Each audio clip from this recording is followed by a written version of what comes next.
So should the Democrats have saved him, so to speak? Should they have voted to keep him in?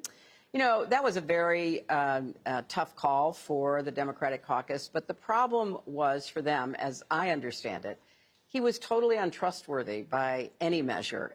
He immediately after they did help him keep the government open, as you know, began to blame them for all kinds of, extraneous matters. And at some point, a leader who has lost all credibility in dealing with the opposition, where you want to have an open line of communication, you want to be able to trust his word, is going to, ask for their help and not get it. Mm-hmm.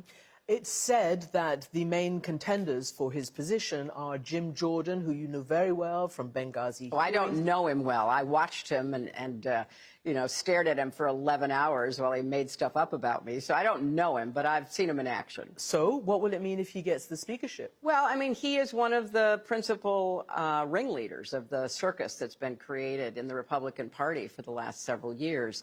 I have no inside knowledge about what the Republicans will do, who they will end up voting for.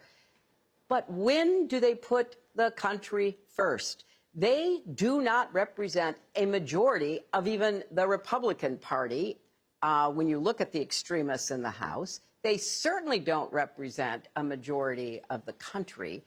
And, somebody has to stand up and say enough. We can have disagreements. I'm all for that. I was in the Senate for 8 years. I worked with a lot of Republicans and, opposed them when I didn't agree.